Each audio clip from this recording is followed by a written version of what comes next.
You can't cross a sea by merely staring into the water. Oftentimes, success happens when you just lean into it.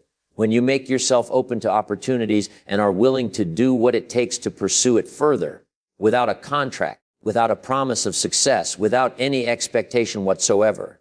You just start, you lean into it, you see what it feels like, and you find out if you want to keep going. Instead of sitting on the sidelines deliberating, reflecting, and contemplating, one of the most extraordinary benefits of just leaning into it is that you begin creating momentum, that unseen energy force that brings more opportunity, more resources, and more people who can help you into your life at seemingly just the right time for you to benefit the most from them. Many of the best known acting careers, entrepreneurial pursuits, philanthropic projects, and other overnight successes happen because someone responded favorably to the question, have you ever considered? Or, could I convince you to? Or, would you be willing to take a look at?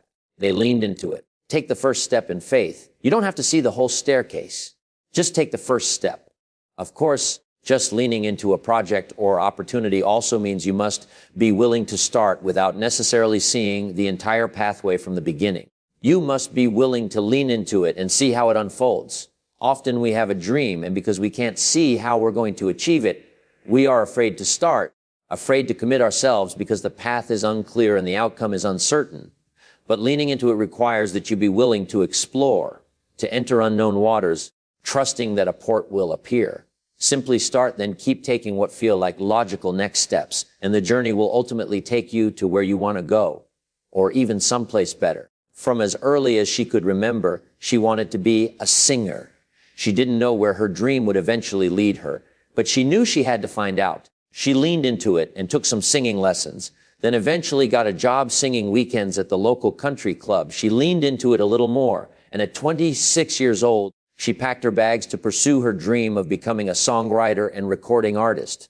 3 long years she lived and worked there, seeing hundreds of more brilliant, talented, and deserving performers than there were record deals to be had. She began to see the music industry as a room full of slot machines that paid out just enough to keep you playing. A producer loves your work, an artist considers your song for her next album, and maybe a record company tells you you're great. But rarely do the slot machines pay off with the big jackpot, the coveted recording contract. After several years of working at a record promotion company to learn the business from the inside out, she had to face facts. There were no guarantees. She could play the slots forever and grow old there. Finally, she admitted to herself that continuing to try to get a record deal was like pounding her head against a wall. She didn't realize at the time that often when you lean into it, roadblocks are put in your path to force you onto a different path, a path that may be truer to your real purpose. For every failure, there's an alternative course of action. You just have to find it. When you come to a roadblock, take a detour. She had learned what many achievers have, that even when you can't move forward, you can turn right or you can turn left, but you have to keep moving. She discovered through some personal development courses that sometimes in the rush to fulfill our dreams, we get caught up in what we think is the only form that will satisfy that dream, in her case, a recording contract. But as she would soon learn, there are many ways to accomplish your goal if you know what you're really pursuing.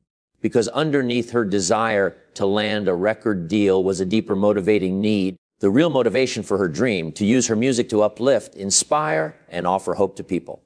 I want to combine music, comedy, storytelling, and motivation with what I'm here for, she wrote in her journal.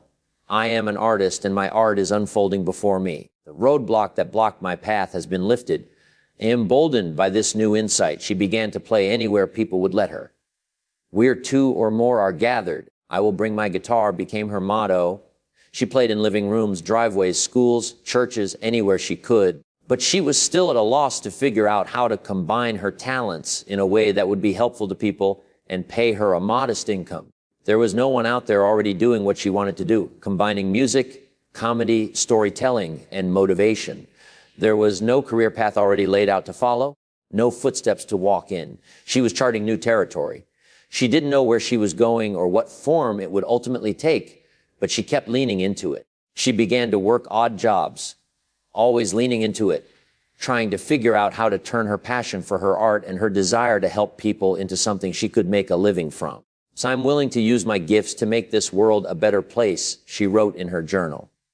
I don't know exactly how to use my gifts to do this, but I have let God know that I am ready. And again, she leaned into it. She called churches saying, if you would let me come and sing 2 songs in your service, it will give you a chance to get to know me and how I might be helpful. Then in a few months, maybe you'd like to have me come back and do a concert in the afternoon. After just 2 or 3 songs, church members would approach her and ask if she had her songs on tape. There was one song, If I Had Only Known, that people requested more than any other. They'd say, I noticed a lot of people crying when you played that song. I've had a loss that's so painful that I can't cry here at church because I don't know if I can put myself back together once I start. Would you make me a copy of this song so I can have it when I'm alone and really feel the feelings you're bringing to me? Well, she spent a lot of time making cassettes and mailing them to people, but all the while, her friends kept telling her to make an album. You've got all these demos of songs you recorded when you were trying to get a record deal. They said, just take your demos and make an album. She thought, oh, I couldn't do that. It wouldn't be a real album with a real record company. It wouldn't really count. It would just show what a failure I've been. But her friends kept after her, and eventually she leaned into it one more time. She paid an engineer $100 to put together 10 of her songs, which she playfully referred to as a compilation of my top 10 most rejected songs.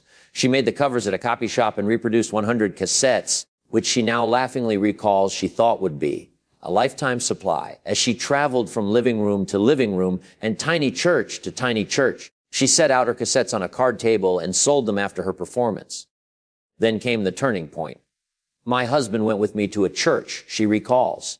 They didn't feel comfortable having a card table with my cassettes inside the church, so they put my card table out on their new parking lot. It had just been repaved, and in 95-degree weather, the asphalt was hot and black and gooey. After the parking lot finally emptied, we got in the car and turned on the air conditioning and began counting what we'd earned. To her amazement, she had sold 300 worth of cassettes, 50 more than she earned all week working a freelance TV job she had taken to help make ends meet. Holding that 300 in her hand made her realize, for the first time, that she could support herself doing what she loved to do. Today, her company produces more than 50 motivational concerts a year for groups all over the world. She started her own recording company, which produced 8 of her CDs and has sold over 100,000 copies. Her songs have been recorded by several well-known artists. She's opened for a famous singer and toured with an author. Her music has been featured on major TV shows, entertainment programs, and radio stations coast to coast, as well as in a movie. She achieved her dream of becoming a songwriter and recording star, all because she leaned into it and trusted the path that appeared. You, too, can get from where you are to where you want to be if you'll just trust that if you lean into it, the path will appear. Sometimes it will be like driving through the fog, where you can only see the road 10 yards ahead of you. But if you keep moving forward, more of the road will be revealed, and eventually you will arrive at the goal. Pick an area of your life, career, financial, relationship, health and fitness, recreation, hobby, or contribution that you would like to explore and just lean into it.